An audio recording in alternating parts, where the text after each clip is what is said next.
Hello guys, it's me and the Reshi again. I think this may be my last video for a while. So this is what my Reshi looks like. It's a little dry right now, but I had to dump the water out of it, just to move it around a bit. So it's hard. That's what I noticed is different between this and the other mushrooms. It's hard. Yeah, you can see a little bit of water in there, and it keeps this film on it. So I'm gonna clean it off. And since it's hard, I think that it's about time that I like either defrost. I said defrost. You know I'm cooking. That's why I said defrost. I'm sorry. It's time for me to see if I could dehydrate it and crush it and figure out some additional uses of it. I think it might be ready.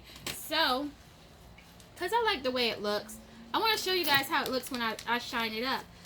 Because I have shined it up a few times, but it always ends up being like dirty orange again. And look at that.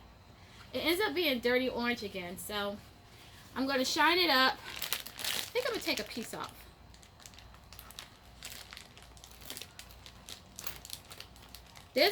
All these mushrooms aren't the same. They are not.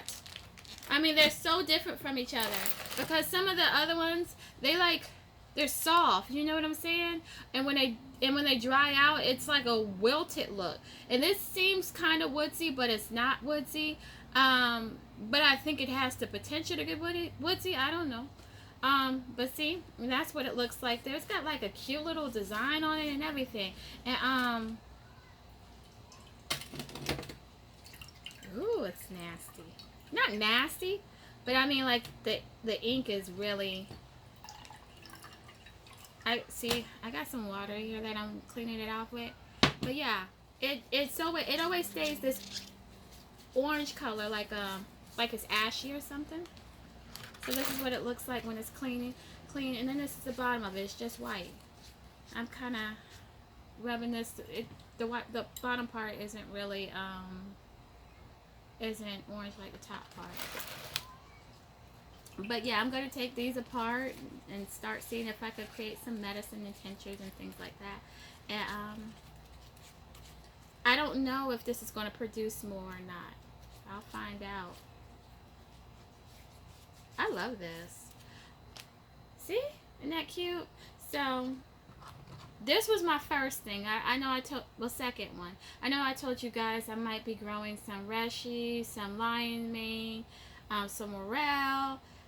What other mushrooms are there? Some buttons. I wanted to do all kinds of stuff, and I may still do that, but I think that I am wearing the hell out of the mycology, and I kind of want to try something different and do a different project, and see what I'm thinking about doing is orchids, but orchids are so freaking expensive. But there's a technique of growing them, another technique of growing them when they're like little starters, and shoot, it's strong. It's fighting back. There's a technique where you can. Damn it. Oh, I think I might need some scissors for this. There's a technique of like getting a bunch of starter orchids, and then breaking them off and growing them. It'll probably take some years, but the way I'm set up, the way my life changed after 35, them birthdays come quick. You hear me? You better appreciate it while you're young, whoever. But yeah, what I was saying is, it may take some years for the orchids to reach full maturity, and it's like you have to have a perfect medium and stuff. There are certain YouTubers that I watch that have been growing orchids for years, and I love it.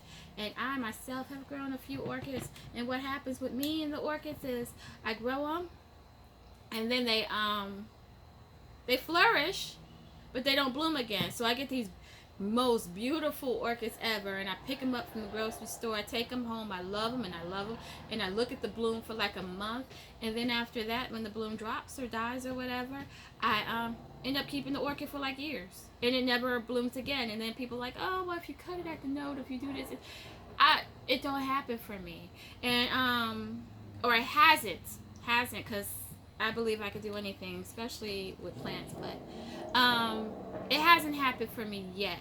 So I want to get to the level where like I can get a piece of wood and put a orchid on it and wrap it up with wire and put it on my wall and just have this gorgeous orchid. And one of my dreams. You know, people have different goals. One of my goals is at some point in my life is when, you know, I get my house and I'm good in my I'm trying. I'm trying to say the right thing, cause you know it's like I'm up there. I'm not young, but you know, in a good age where I don't have to worry so much about making sure I'm dropping off kids at school and making it to work on time and buying groceries. When I'm at a relaxed part of my life, when I just could relax and think about simpler things, I want to buy like orchids so that every month I have a different one blooming. You know what I mean? Inside my house, that's what I want to do, and I want to like also grow some orchids. And since I'm in Florida, and I am so appreciating Florida right now, have them in a tree. You know, like they could be like a parasitic plant that orchids roots don't have to be in water and it doesn't have to be in dirt. So you could take their roots and wrap it around a bark. And I just want it to be sitting up in a tree looking nice. I just want to do so many different things, but orchids be costing like $35-$40 a piece, and with me and 4 kids, I ain't got money like that. So that's my next project, so y'all look out for that. I'm gonna go ahead and I'm gonna buy some orchids. I'm not gonna tell you exactly how I'm gonna set this up until it's time to do the video, because I don't need nobody stealing my damn ideas. But anyway, back to this Reshi. Yeah, this is what it looks like when you clean it up a bit. It's stiff, and it's not as hard as wood. It has a little bit of a mushroom texture to it, but I don't know if when it's taken off of the out of the bag, whether or not it would be more woodsy. But I'm gonna take all of these off, and I'm just gonna leave the bag here, and it's kind of dry. I'm gonna have to go get some more water because I'm really selective. There's a little bit of water down there, but I'm really selective because they said no chlorine, and if they say no chlorine in the water, I'm not using ordinary tap water for this. So, but I don't know. Like my last mushroom bag that I had, it kept producing and kept producing, and I wouldn't pass it. I wouldn't put it past it if it still produces more, because I put it in the dirt, because I figured that it could nurture my other plants, because mushrooms always offer good nutrients. But with a good hard rain, more mushrooms came. So I think that there may be a second life to this one too. I don't know. I'll find out. If not, I got a lot of Reshi, and Reshi is expensive. So anyway, thank you if you made it through all 7 minutes of this video listening to me grabble and talk. I appreciate you. I love you. Please subscribe. Bye.